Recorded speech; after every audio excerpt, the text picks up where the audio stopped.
Chapter 20. Righteousness. In the preceding chapter, righteousness was defined as the consciousness of already being what you want to be. This is the true psychological meaning, and obviously does not refer to adherence to moral codes, civil law, or religious precepts. You cannot attach too much importance to being righteous. In fact, the entire Bible is permeated with admonition and exhortations on the subject. Break off thy sins by righteousness, Daniel 4:27. My righteousness I hold fast, and will not let it go. My heart shall not reproach me so long as I live, Job 27:6. My righteousness shall answer for me in time to come, Genesis 30:33. Very often the words sin and righteousness are used in the same quotation. This is a logical contrast of opposites and becomes enormously significant in the light of the psychological meaning of righteousness and the psychological meaning of sin. Sin means to miss the mark, not to attain your desire, not to be the person you want to be, is sinning. Righteousness is the consciousness of already being what you want to be. It is a changeless educative law that effects must follow cause. Only by righteousness can you be saved from sinning. There is a widespread misunderstanding as to what it means to be saved from sin. The following example will suffice to demonstrate this misunderstanding and to establish a truth. A person living in abject poverty may believe that by means of some religious or philosophical activity he can be saved by sin, and his life improved as a result. If, however, he continues to live in the same state of poverty, it is obvious that what he believed was not truth, and in fact he was not saved. On the other hand, he can be saved by righteousness. The successful use of the law of assumption would have the inevitable result of an actual change in his life. He would no longer live in poverty. He would no longer miss the mark. He would be saved from sin. Except your righteousness shall exceed the righteousness of the scribes and Pharisees, ye shall in no wise enter into the kingdom of heaven.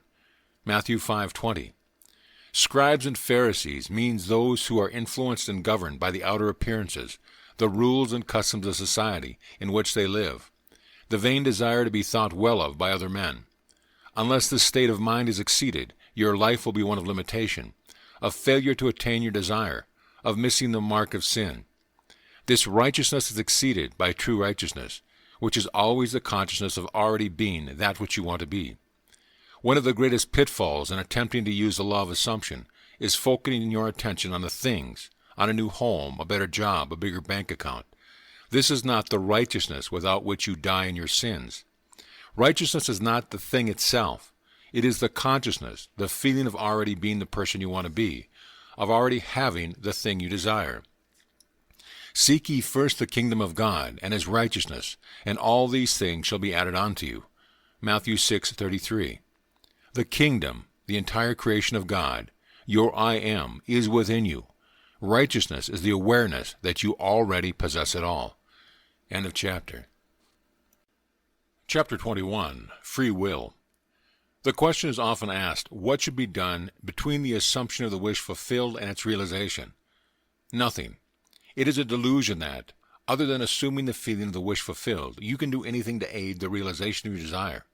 You think that you can do something, you want to do something, but actually you can do nothing. The illusion of the free will to do is but ignorance of the law of assumption, upon which all action is based. Everything happens automatically. All that befalls you, all that is done by you happens. Your assumptions, conscious or unconscious, direct all thought and actions to their fulfillment. To understand the law of assumption, to be convinced of its truth, means getting rid of all the illusions about free will to act. Free will actually means freedom to select any idea you desire. By assuming the idea already to be a fact, it is converted into reality. Beyond that, free will ends, and everything happens in harmony with the concept assumed. I can of mine own self do nothing, because I seek not mine own will, but the will of the Father who hath sent me. In this quotation, the Father obviously refers to God. In an earlier chapter, God is defined as I am. Since creation is finished, the Father is never in a position of saying, I will be. In other words, everything exists, and the infinite I am consciousness can speak only in the present tense. Not my will, but thine be done. I will be is a confession that I am not. The Father will is always I am. Until you realize that you are the Father, there is only one I am, and your infinite self is that I am. Your will is always, I will be. In the law of assumption, your consciousness of being is the Father's will. The mere wish without this consciousness is the my will. This great quotation, so little understood, is a perfect statement of the law of assumption. It is impossible to do anything. You must be in order to do. If you had a different concept of yourself, everything would be different. You are what you are, so everything is as it is. The events which you observe are determined by the concept you have of yourself. If you change your concept of yourself, the events ahead of you in time are altered. But thus altered, they form again a deterministic sequence, starting from the moment of this changed concept. You are a being with powers of intervention which enable you, by a change of consciousness, to alter the course of observed events, in fact, to change your future. Deny the evidence of the senses and assume the feeling of the wish fulfilled. Inasmuch as your assumption is creative and forms an atmosphere, your assumption, if it be a noble one, increases your assurance and helps you to reach a higher level of being. If, on the other hand, your assumption be an unloving one, it hinders you and makes you a downward way swifter. Just as a lovely assumption creates a harmonious atmosphere, so the hard and bitter feeling creates a harder and bitter atmosphere. Whatsoever things are pure, just, lovely, and good report, think on these things. This means to make your assumption the highest, noblest, and happiest concepts. There is no better time to start than now. The present moment is always the most opportune in which to eliminate all unlovely assumptions and to concentrate only on the good. As well as yourself, claim for others their divine inheritance. See only their good and the good in them. Stir the highest in others to confidence and self-assertion by your sincere assumption of the good, and you will be their prophet and their healer, for an inevitable fulfillment awaits all sustained assumptions. You win by assumptions what you can never win by force. An assumption is a certain motion of consciousness. This motion, like all motion, exercises an influence on the surrounding substance, causing it to take the shape of, echo, and reflect the assumption. A change of fortune is a new direction and outlook, merely a change in arrangement of the same mind substance, consciousness. If you would change your life, you must begin at the very source, with your own basic concept of self. Outer change, becoming part of organizations, political bodies, religious bodies, is not enough. The cause goes deeper. The essential change must take place in yourself, in your own concept of self. You must assume that you are what you want to be and continue therein. For the reality of your assumption has its being in complete independence of objective fact, and will clothe itself in flesh if you persist in the feeling of the wish fulfilled. When you know that assumptions, if persisted in, harden into facts, then events which seem to be uninitiated mere accidents will be understood by you to be the logical and inevitable effects of your assumption. The important thing to bear in mind is that you have infinite free will in choosing your assumptions, but no power to determine conditions and events. You can create nothing, but your assumptions determine what portion of creation you will experience. End of chapter. Chapter 22. Persistence. And he said unto them, Which of you shall have a friend, and shall go unto him at midnight, and say unto him, Friend, lend me 3 loaves, for a friend of mine in his journey is come to me, and I have nothing to set before him. And he from within shall answer and say, Trouble me not, the door is now shut, and my children are with me in bed. I cannot rise and give thee. I say unto you, though he will not rise and give him, because he is his friend, yet because of his importunity he will rise and give him as many as he needeth. And I say unto you, Ask, and it shall be given. Seek, and ye shall find. Knock, and it shall be opened unto you. Luke 11:5-9. There are 3 principal characters in this quotation, you and the 2 friends mentioned. The first friend is a desired state of consciousness. The second friend is a desire seeking fulfillment. 3 is a symbol of wholeness, completion. Loaves symbolize substance. The shut door symbolizes the senses which separate the seen from the unseen. Children in bed means ideas that are dormant. Inability to rise means a desired state of consciousness cannot rise to you, you must rise to it. Importunity means demanding persistency, a kind of brazen impudence. Ask, seek, and knock mean assuming the consciousness of already having what you desire. Thus the Scriptures tell you that you must persist in rising to, assuming the consciousness of your wish already being fulfilled. The promise is definite, that if you are shameless in your impudence in assuming that you already have that which your senses deny, it shall be given unto you. Your desire shall be attained. The Bible teaches the necessity of persistence by the use of many stories. When Jacob sought a blessing from the angel with whom he wrestled, he said, I will not let thee go, except thou bless me. When the Shunammite sought the help of Elisha, she said, As the Lord liveth, and as thy soul liveth, I will not leave here, and he arose and followed her. The same idea is expressed in another passage. And he spake a parable unto them, that men ought always to pray, and not to faint, saying, There was in a city a judge, which feared not God, neither regarded man, and there was a widow in that city. And she came unto him, saying, Avenge me of mine adversary. And he would not for a while, but afterwards he said within himself, Though I fear not God, nor regard man, yet because this widow troubleth me, I will avenge her, lest she weary me by her continual coming. Luke 18:1-5. The basic truth underlying each of these stories is that desire springs from the awareness of ultimate attainment, and that persistence in maintaining the consciousness of the desire already being fulfilled results in its fulfillment. It is not enough to feel yourself in a state of the answered prayer. You must persist in that state. That is the reason for the injunction, Man ought always to pray and not to faint. Here, to pray means to give thanks for already having what you desire. Only persistency in the assumption of the wish fulfilled can cause those subtle changes in your mind which result in desired changes in your life. It matters not whether they be angels, Elisha, or reluctant judges. All must respond in harmony with your persistent assumption. When it appears that people other than yourself and your world do not act toward you as you would like, it is not due to reluctance on their part, but a lack of persistence in your assumption of your life already being as you want it to be. Your assumption, to be effective, cannot be a single isolated act. It must be a maintained attitude of the wish fulfilled. And that maintained attitude that gets you there, so that you think from your wish fulfilled instead of thinking about your wish, is aided by assuming the feeling of the wish fulfilled frequently. It is the frequency, not the length of time, that makes it natural. That to which you constantly return constitutes your truest self.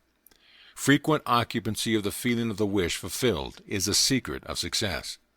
End of chapter. Chapter 23, Case Histories. It will be extremely helpful at this point to cite a number of specific examples of the successful application of this law. Actual case histories are given. In each of these, the problem is clearly defined, and the way imagination was used to attain the required state of consciousness is fully described. In each of these instances, the author of this book was either personally concerned or was told the facts by the person involved. 1. This is a story with every detail of which I am personally familiar. In the spring of 1943, a recently drafted soldier was stationed in a large army camp in Louisiana. He was intensely eager to get out of the army, but only in an entirely honorable way. The only way he could do this was to apply for a discharge. The application then required the approval of his commanding officer to become effective. Based on Army regulations, the decision of the commanding officer was final and could not be appealed. The soldier, following all the necessary procedure, applied for a discharge. Within 4 hours, his application was returned marked disapproved. Convinced he could not appeal the decision to any higher authority, military or civilian, he turned within to his own consciousness, determined to rely on the law of assumption. The soldier realized that his consciousness was the only reality, that his particular state of consciousness determined the events he would encounter. That night, in the interval between getting into bed and falling asleep, he concentrated on consciously using the law of assumption.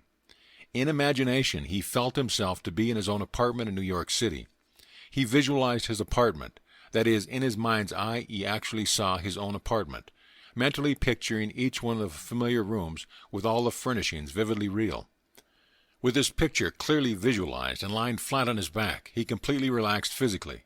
In this way, he induced a state bordering on sleep, at the same time retaining control of the direction of his attention. When his body was completely immobilized, he assumed that he was in his own room, and felt himself to be lying in his own bed, a very different feeling from that of lying on an army cot. In imagination, he rose from the bed, walked from room to room, touching various pieces of furniture. He then went to the window and, with his hands resting on the sill, looked out on the street of his own apartment faced. So vivid was all this in his imagination that he saw in detail the pavement, the railings, the trees, and the familiar red brick of the building on the opposite side of the street. He then returned to his bed and felt himself drifting off to sleep. He knew that it was most important in the successful use of this law that at the actual point of falling asleep his consciousness be filled with the assumption that he was already what he wanted to be. All that he did in imagination was based on the assumption that he was no longer in the army. Night after night the soldier enacted this drama. Night after night in imagination he felt himself honorably discharged, back in his home, seeing all the familiar surroundings, and falling asleep in his own bed. This continued for 8 nights. For 8 nights his objective experience continued to be directly opposite to his subjective experience and consciousness each night. Before going to sleep, on the 9th day, orders came through battalion headquarters for the soldier to fill out a new application for his discharge. Shortly after this was done, he was ordered to report to the colonel's office. During the discussion, the colonel asked him if he was still desirous of getting out of the army. Upon receiving an affirmative reply, the colonel said that he personally disagreed, and while he had strong objections to approving the discharge, he had decided to overlook these objections and to approve it. Within a few hours, the application was approved, and the soldier, now a civilian, was on a train bound for home. 2. This is a striking story of an extremely successful businessman demonstrating the power of imagination and the law of assumption. I know this family intimately, and all the details were told to me by the son described herein. The story begins when he was 20 years old. He was next to the oldest in a large family of 9 brothers and 1 sister. The father was one of the partners in a small merchandising business. In his 18th year, the brother referred to it in this story left the country in which they lived and traveled 2,000 miles to enter college and complete his education. Shortly after his first year in college, he was called home because of a tragic event in connection with his father's business. Through the machinations of his associate, the father was not only forced out of business, but was the object of false accusation, impugning his character and integrity. At the same time, he was deprived of his rightful share in the equity of the business. The result was he found himself largely discredited and almost penniless. It was under these circumstances that his son was called home from college.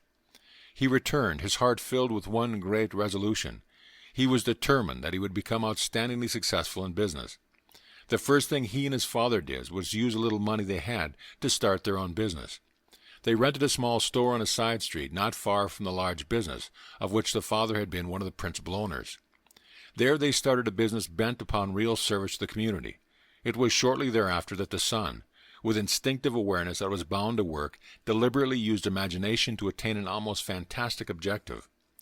Every day on the way to and from work, he passed the building of his father's former business, the biggest business of its kind in the country. It was one of the largest buildings, with the most prominent location in the heart of the city. On the outside of the building was a huge sign in which the name of the firm was painted in large, bold letters. Day after day as he passed it, a great dream took shape in his son's mind. He thought of how wonderful it would be if it was his family that had this great building, his family that owned and operated this great business. One day he stood gazing at the building. In his imagination he saw a completely different name on the huge sign across the entrance. Now the large letters spelled out his family name. In these case histories, actual names are not used. For the sake of clarity in the story, we will use a hypothetical name, and assume that the son's family name was Loddard. Where the sign read F.N. Moth & Company, in imagination he actually saw the name, letter by letter, J.N. Loddard & Sons. He remained looking at the sign with his eyes wide open, imagining that it read J.N. Loddard & Sons. Twice a week, week after week, month after month, for 2 years, he saw his family name over the front of the building. He was convinced that if he felt strong enough that a thing was true, it was bound to be the case. And by seeing in imagination his family name on the sign, which implied that they owned the business, he became convinced that one day they would own it. During this period, he told only one person what he was doing. He confided in his mother, who with loving concern tried to discourage him in order to protect him from what might be a great disappointment. Despite this, he persisted day after day. 2 years later, the large company failed, and the coveted building was up for sale. On the day of the sale, he seemed no nearer ownership than he had been 2 years before, when he began to apply the law of assumption. During this period, they had worked hard, and their customers had implicit confidence in them. However, they had not earned anything like the amount of money required for the purchase of the property. nor did they have any source from which they could borrow the necessary capital. Making even more remote their chances of getting it was the fact that this was regarded as the most desirable property in the city, and a number of wealthy business people were prepared to buy it. On the actual day of the sale, to their complete surprise, a man, almost a total stranger, came into their shop and offered to buy the property for them. Due to some unusual conditions involved in this transaction, the son's family could not even make a bid for the property. They thought the man was joking. However, this was not the case. The man explained that he had watched them for some time, admired their ability, believed in their integrity, and that supplying the capital for them to go into business on a large scale was an extremely sound investment for him. That very day, the property was theirs. What the son had persisted in seeing in his imagination was now a reality. The hunch of the stranger was more than justified. Today, this family owns not only that particular business referred to, but owns many of the largest industries in the country in which they live. The son, seeing his family name over the entrance of this great building, long before it was actually there, was using exactly the technique that produces results. By assuming the feeling that he already had what he desired, by making this a vivid reality in his imagination, by determined persistence, regardless of appearance or circumstances, he inevitably caused his dream to become a reality. 3. This is a story of a very unexpected result of an interview with a lady who came to consult me. One afternoon, a young grandmother, a businesswoman in New York, came to see me. She brought along her 9-year-old grandson, who was visiting her from his home in Pennsylvania. In response to her questions, I explained the law of assumption, describing in detail the procedure to be followed in attaining an objective. The boy sat quietly, apparently absorbed in a small toy truck, while I explained to the grandmother the method of assuming the state of consciousness that would be hers were her desire already fulfilled. I told her the story of a soldier in camp who each night fell asleep, imagining himself to be in his own bed in his own home. When the boy and his grandmother were leaving, he looked up at me with great excitement and said, "I know what I want, and now I know how to get it." Surprised, I asked him what it was he wanted. He told me he had his heart set on a puppy. To this the grandmother vigorously protested, telling the boy that it had been made clear repeatedly that he could not have a dog under any circumstances, that his father and mother would not allow it, that the boy was too young to care for it properly, and furthermore, the father had a deep dislike for dogs. He actually hated to have one around. All these were arguments the boy, passionately desirous to having a dog, refused to understand. "Now I know what to do," he said. "Every night, just as I am going off to sleep, I am going to pretend that I have a dog, and we are going for a walk." "No," said the grandmother, "this is not what Mr. Neville means. This was not meant for you. You cannot have a dog." Approximately 6 weeks later, the grandmother had told me what was to her an astonishing story. The boy's desire to own a dog was so intense that he absorbed all that I had told his grandmother of how to attain one's desire, and he believed implicitly that at last he knew how to get a dog. Putting this belief into practice, for many nights the boy imagined a dog was lying in his bed beside him. In imagination, he petted the dog, actually feeling its fur. Things like playing with a dog and taking it for a walk filled his mind. Within a few weeks it happened. A newspaper in the city in which the boy lived organized a special program in connection with Kindness to Animal Week. All school children were requested to write an essay on why I would like to own a dog. After entries from all the schools were submitted and judged, the winner of the contest was announced. The very same boy who weeks before in my apartment in New York had told me, "Now I know how to get a dog," was the winner. In an elaborate ceremony which was published with stories and pictures in the newspaper, the boy was awarded a beautiful collie puppy. In relating this story, the grandmother told me that if the boy had been given the money with which to buy a dog, the parents would have refused to do so and would have used it to buy a bond for the boy or put it in a savings bank for him. Furthermore, if someone had made the boy a gift of the dog, they would have refused it or given it away. But the dramatic manner in which the boy got the dog, the way he won the citywide contest, the stories and pictures in the newspaper, the pride of achievement and the joy of the boy himself all combined to bring about a change of heart in the parents, and they found themselves doing that which they never conceived possible. They allowed him to keep the dog.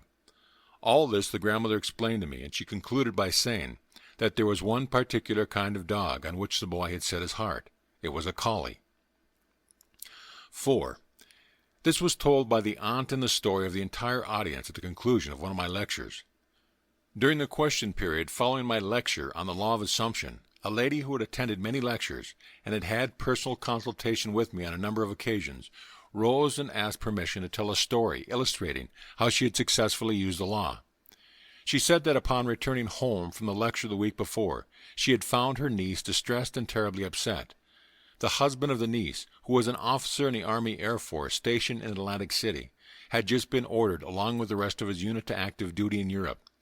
She tearfully told her aunt that the reason she was upset was that she had been hoping for her husband would be assigned to Florida as an instructor. They both loved Florida and were anxious to be stationed there and not to be separated. Upon hearing the story, the aunt stated that there was only one thing to do, and that was to apply immediately the law of assumption. "Let's actualize it," she said. "If you were actually in Florida, what would you do? You would feel the warm breeze. You would smell the salt air. You would feel your toes sinking down to the sand. Well, let's do all that right now." They took off their shoes and turning out the lights. In imagination, they felt themselves actually in Florida, feeling the warm breeze, smelling the sea air, pushing their toes into the sand. 48 hours later, the husband received a change of orders. His new instructions were to report immediately to Florida as an Air Force instructor. 5 days later, his wife was on a train to join him, while the aunt, in order to help her niece to attain her desire, joined in with the niece in assuming the state of consciousness required. She did not go to Florida. That was not her desire. On the other hand, that was the intense longing of the niece. 5. This case is especially interesting because of the short interval of time between the application of this law of assumption and its visible manifestation. A very prominent woman came to me in deep concern. She maintained a lovely city apartment and a large country home, but because the many demands made upon her were greater than her modest income, it was absolutely essential that she rent her apartment if she and her family were to spend the summer at their country home. In previous years, the apartment had been rented without difficulty early in the spring, but the day she came to me, the rental season for summer sublets was over. The apartment had been in the hands of the best real estate agent for months, but no one had been interested even in coming to see it. When she described her predicament, I explained how the law of assumption could be brought to bear on solving her problem. I suggested that by imagining the apartment had been rented by a person desiring immediate occupancy, and by assuming that this was the case, her apartment actually could be rented. In order to create the necessary feelings of naturalness, the feeling that was already a fact that her apartment was rented, I suggested that she drift off into sleep that very night, imagining herself not in her apartment, but in whatever place she would sleep were the apartment suddenly rented. She quickly grasped the idea and said that in such a situation she would sleep in her country home, even though it was not yet open for the summer. This interview took place on Thursday. At 9 o'clock the following Saturday morning she phoned me from her home in the country, excited and happy. She told me that on Thursday night she had fallen asleep actually imagining and feeling that she was sleeping in her other bed in her country home, many miles away from the city apartment she was occupying. On Friday, the very next day, a highly desirable tenant, one who met all her requirements as a responsible person, not only rented the apartment, but rented it on the condition that he could move in that very day. 6. Only the most complete and intense use of the law of assumption could have produced such results in this extreme situation. 4 years ago, a friend of our family asked that I talk with his 28-year-old son, who was not expected to live. He was suffering from a rare heart disease. This disease resulted in the disintegration of the organ. Long and costly medical care had been of no avail. Doctors held out no hope for recovery. For a long time, the son had almost been confined to bed.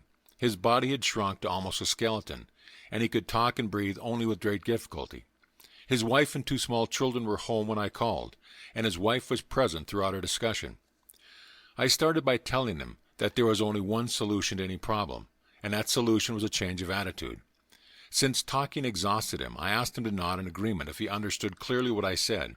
This he agreed to do.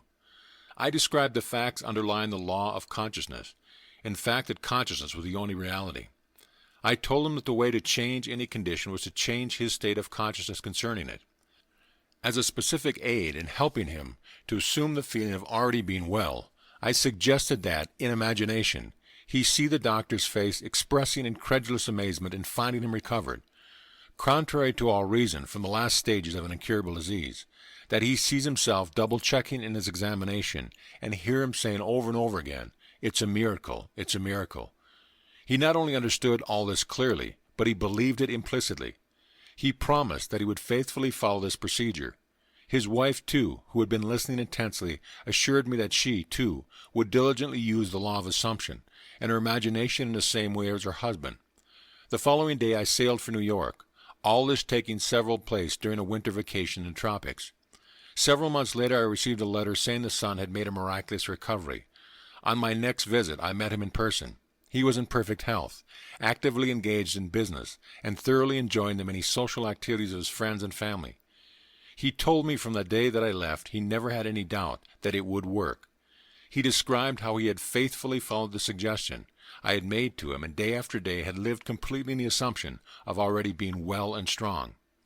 Now, 4 years after his recovery, he is convinced that the only reason he is here today is due to a successful use of the law of assumption. 7.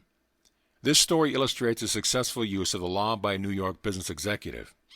In the fall of 1950, an executive of one of New York's prominent banks discussed with me a serious problem with which he was confronted. He told me that the outlook for his personal progress and advancement was very dim. Having reached middle age and feeling that a marked improvement in position and income was justified, he had talked it out with his superiors. They frankly told him that any major improvement was impossible, and adamant that if he was dissatisfied he could seek another job. This, of course, only increased his uneasiness. In our talk he explained that he had no great desire for really big money, but that he had to have a substantial income in order to maintain his home comfortably and to provide for the education of his children in good preparatory schools and colleges. This he found impossible on his present income. The refusal of the bank to assure him of any advancement in the near future resulted in a feeling of discontent and an intense desire to secure a better position with considerably more money.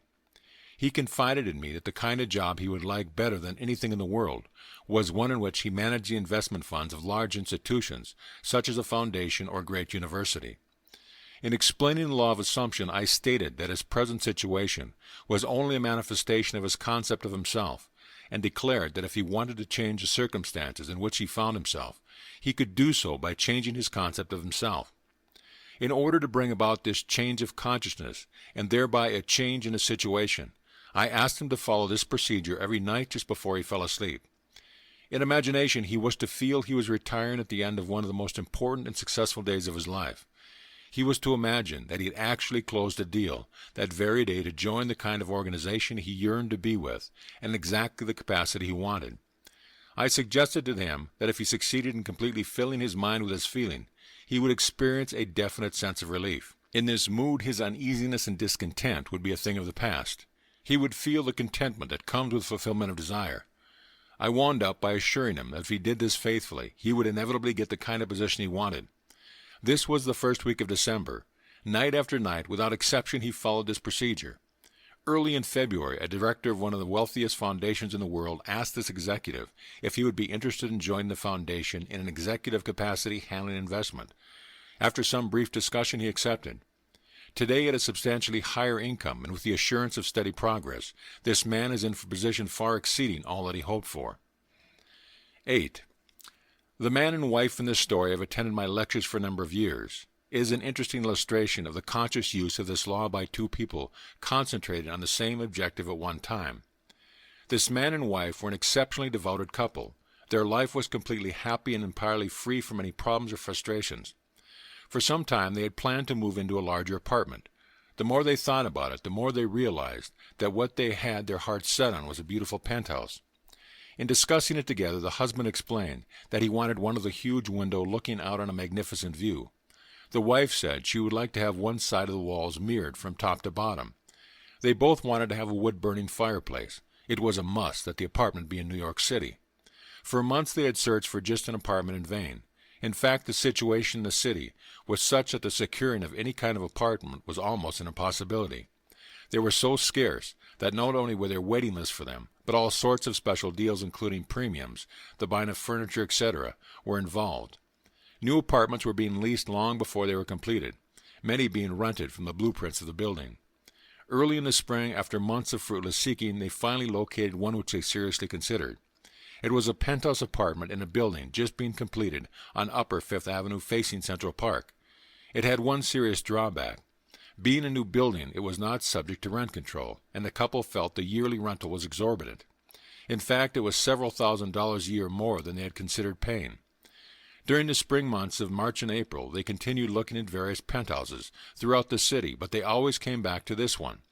Finally, they decided to increase the amount they would pay substantially and made a proposition which the agent for the building agreed to forward to the owners for consideration. It was at this point, without discussing it with each other, each determined to apply the law of assumption. It was not until later that each learned what the other had done. Night after night, they both fell asleep in imagination in the apartment they were considering. The husband, lying with his eyes closed, would imagine this bedroom windows were overlooking the park. He would imagine going to the window the first thing in the morning and enjoying the view.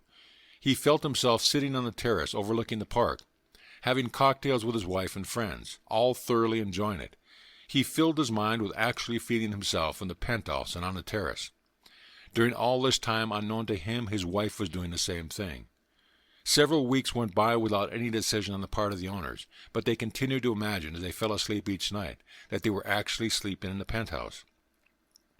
One day, to their complete surprise, one of the employees in the apartment building in which they lived told them that the penthouse there was vacant. They were astonished because theirs was one of the most desirable buildings in the city, with a perfect location right on Central Park. They knew there was a long waiting list of people trying to get an apartment in that building. The fact that a penthouse had unexpectedly become available was kept quiet by the management because they were not in a position to consider any applicants for it. Upon learning that it was vacant, this couple immediately made a request that it be rented to them, only to be told that this was impossible. The fact was that not only were there several people on the waiting list for the penthouse in the building, but it was actually promised to one family. Despite this, the couple had a series of meetings with the management, at the conclusion of which the apartment was theirs. The building being subject to rent control, their rental was just about what they planned to pay when they first started looking for a penthouse. The location, the apartment itself, and the large terrace surrounding it on the south, west, and north was beyond all their expectations. And in the living room, on one side is a giant window, 15 by 8 feet, with a magnificent view of Central Park. One wall is mirrored from floor to ceiling, and there is a beautiful wood-burning fireplace. End of chapter.